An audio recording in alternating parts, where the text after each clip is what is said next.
आपको पता है आप ना एक डिजिटल मार्केटिंग एजेंसी बिना कोई बड़े इन्वेस्टमेंट के और बिना कोई ऑफिस के शुरू कर सकते हो और महीने के आप 1 से 10 लाख का रेवेन्यू भी जनरेट कर सकते हो। बस इसके लिए आपके पास कुछ स्किल्स होने चाहिए और कुछ स्ट्रेटेजी पता होने चाहिए, जो कि आज के वीडियो में आपको मैं बताने वाला हूँ। तो इसीलिए वीडियो को लास्ट तक आप जरूर देखना। सबसे पहले मैं अपने बारे में बताऊँ तो मेरा नाम प्रकाश है और मेरे पास डिजिटल मार्केटिंग की 6 साल की एक्सपीरियंस है और उसी एक्सपीरियंस के साथ आपको मैं कुछ टिप्स देने वाला हूँ, कुछ तरीके बताने वाला हूँ जिसका यूज करके आप भी एक डिजिटल मार्केटिंग एजेंसी खोल सकते हो। इस वीडियो में सारी चीजें बताऊंगा, जैसे कि कौन कौन सी चीज आपके पास होना चाहिए, कैसे आपको क्लाइंट मिलेगा, कौन कौन से डॉक्यूमेंट आपके पास होने चाहिए, टीम आप कैसे बिल्ड करोगे, हर एक चीज बताऊंगा। तो इसीलिए वीडियो को लास्ट तक जरूर देखना। तो सबसे पहले बात करते हैं कि डिजिटल मार्केटिंग एजेंसी होता क्या है। अब देखो, बहुत सारे लोगों को ऐसा लगता है कि मैं सिंपली एक वेबसाइट बना दूंगा, वेबसाइट में मैं अपनी सर्विसेज लिख दूंगा, एक इंस्टाग्राम पेज बना दूंगा और अपने नाम के पीछे मैं CEO लगा दूंगा। तो देखो, ऐसे एजेंसी नहीं बनता है। एजेंसी का सीधा मतलब होता है कि कोई ब्रांड है, उसके लिए आप काम करते हो और उसको आप एक रिजल्ट लाके देते हो। आप अगर उसको रिजल्ट लाके नहीं दे सकते हो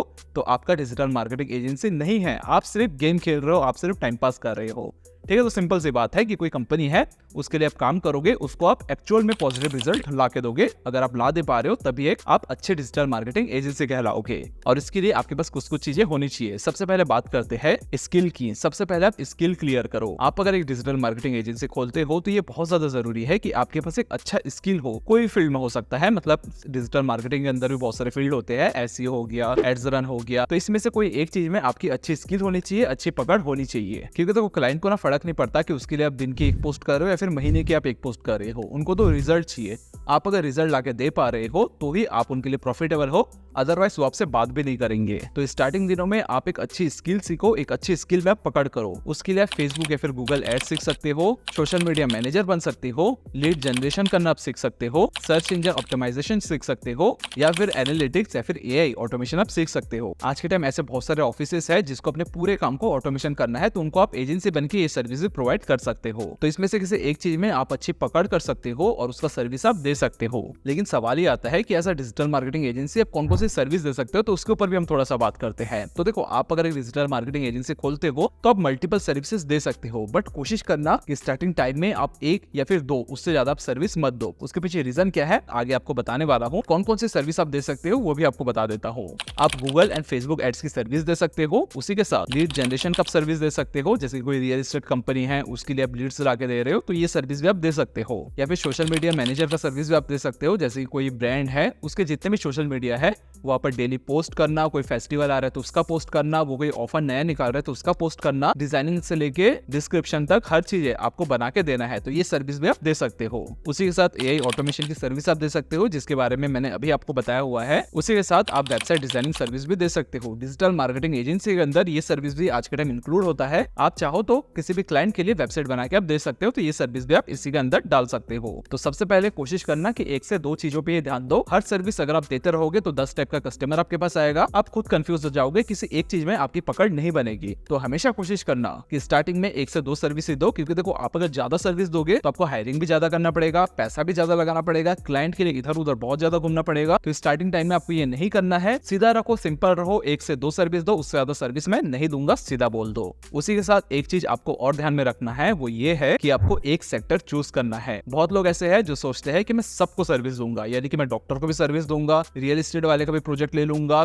जो बोलेगा उसका प्रोजेक्ट मैं ले लूंगा। लेकिन आपको ये नहीं करना है। सबसे पहले किसी एक सेक्टर में फोकस करो। या तो आप सारे डॉक्टर को सर्विस दो, या फिर आप रियल एस्टेट वाले को सर्विस दो, या फिर कोचिंग इंस्टीट्यूट वाले को सर्विस दो, या फिर किसी ई-कॉमर्स बिजनेस को सर्विस दो। क्योंकि देखो, स्टार्टिंग में अगर आप मल्टीपल लोगों को सर्विस दोगे तो आप किसी चीज में एक्सपर्ट नहीं बनोगे। आज के टाइम देखो, डिजिटल मार्केटिंग एजेंसी ना हर गली, हर नुक्कड़, हर सिटी में खोल रहे हैं और इसके बीच में आपको अलग दिखना है। उसके लिए आपको एक एक्सपर्ट बनना है और आप एक्सपर्ट तभी बन पाओगे जब सिर्फ आप एक ही सेक्टर वालों को सर्विस दोगे। आप एक्चुअल में भी सेक्टर बन जाओगे और लोग भी जानेंगे कि ये जो डिजिटल मार्केटर है वो सिर्फ डॉक्टर्स को सर्विस देता है, उनके लिए वो लीड्स लाके देता है, या फिर उनके लिए वो ब्रांडिंग करता है। इससे होगा ये कि लोग आपको ज्यादा पे करने को भी रेडी हो जाएंगे। अगर डॉक्टर की कम्युनिटी है, वहाँ पे सब जानेंगे ये डिजिटल मार्केटर है जो सिर्फ डॉक्टर्स को सर्विस देते हैं, और वो एक्स्ट्रा पे करेंगे और आप भी एक्स्ट्रा चार्जेस ले सकते हो। या फिर मान के चलो आप सिर्फ रियल एस्टेट वालों को सर्विस देते हो, तो सिर्फ आप रियल एस्टेट वालों को दो, उससे आप एक्सपर्ट भी बन जाओगे। आपके पास पूरा डेटा रहेगा कि मैं कौन सा एड्स लगाऊंगा और मुझे ओवरनाइट रिजल्ट मिल जाएगा। तो कोशिश करो स्टार्टिंग में एक सेक्टर में ही फोकस करो।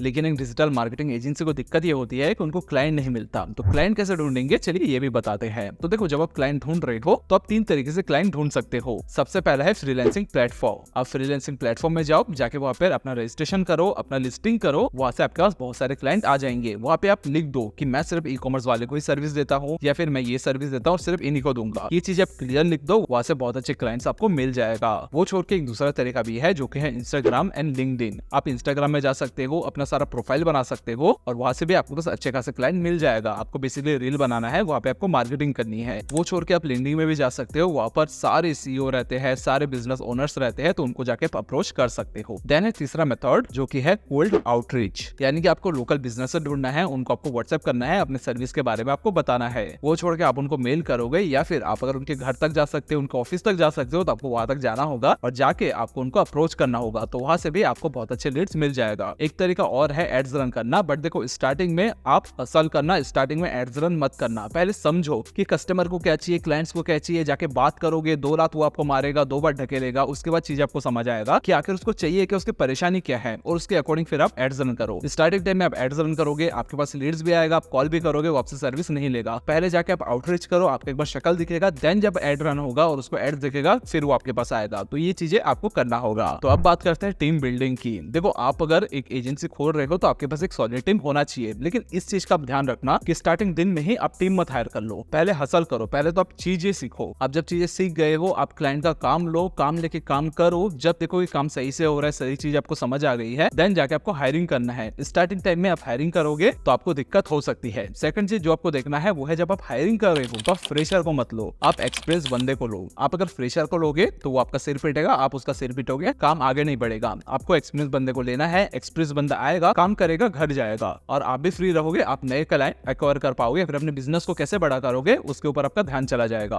आप अगर एक फ्रेशर लाओगे तो सर पीटते रहोगे, दोनों कोई मतलब नहीं, बिजनेस आगे नहीं बढ़ेगी। तो थोड़ा सा कठोर है, फ्रेशर बंदे नहीं उठाने हैं, आपको एक्सपीरियंस वाले बंदे ही उठाने हैं। अब बात आती है डॉक्यूमेंट की, कि आप अगर डिजिटल मार्केटिंग एजेंसी खोल रहे हो तो कौन कौन से डॉक्यूमेंट आपके पास होना चाहिए। तो देखो, स्टार्टिंग में ज्यादा डॉक्यूमेंट की जरूरत नहीं है। स्टार्टिंग में आप जीएसटी ले लो, जीएसटी में ज्यादा खर्चा नहीं है, फ्री में जीएसटी बनता है। बट आप सी के पास जाओ, वो आपको एक जीएसटी बना के देगा, साल का वो 5,000 रुपए लेगा, और जीएसटी जो है वो 4 बार फाइलिंग होता है साल में, तो फाइलिंग भी वही करेगा, 5,000 के अंदर सारी चीजें हो जाती है। जीएसटी क्यों जरूरत है, क्योंकि देखो बहुत सारे ऐसे क्लाइंट होगा जिसको जीएसटी बिल चाहिए, बस मैं उसलिए बोल रहा हूँ कि जब आपके पास जीएसटी स्टार्टिंग में होना चाहिए। हालांकि देखो जीएसटी तभी फाइल होता है, मतलब आपको तभी पैसे देने पड़ते हैं जब जो सर्विस बिजनेस है वो 20 लाख के ऊपर का रेवेन्यू जनरेट करे। तो स्टार्टिंग में आपको 0 पेमेंट करना है, कोई टैक्स देने की जरूरत नहीं है, बट स्टिल आपके पास जीएसटी होना चाहिए। उसी के साथ आप उद्यम रजिस्ट्रेशन वगैरह भी कर सकते हो। हालांकि नया बिजनेस है तो कोई भी सर्टिफिकेट की जरूरत नहीं है, बट जैसे जैसे बिजनेस आगे बढ़ते जाएगा उसके बाद आप कंपनी में कन्वर्ट कर लोगे, चीजें कैसे आगे बढ़ते चली जाएगी आपको खुद सीए बता देगा, आपको कोई भी यूट्यूब में जाने की जरूरत नहीं पड़ेगी। ठीक है, तो बेसिक डॉक्यूमेंट है, बिना डॉक्यूमेंट के चालू करो, बिल्कुल टेंशन मत लो। स्टार्टिंग में जीएसटी नहीं है तो भी दिक्कत नहीं है, बिना जीएसटी के चालू करो। अगर कोई ब्रांड से मांगता है कि मुझे जीएसटी बिल दे दो, उससे आप 18% कम पेमेंट ले लो, तो स्टार्टिंग में जीएसटी की भी जरूरत नहीं है, ऐसे ही आप चालू कर सकते हो, कोई दिक्कत वाली बात नहीं है। कोई परेशानी है नीचे आप कमेंट में बताओ, उसके ऊपर मैं वीडियोस बना दूंगा।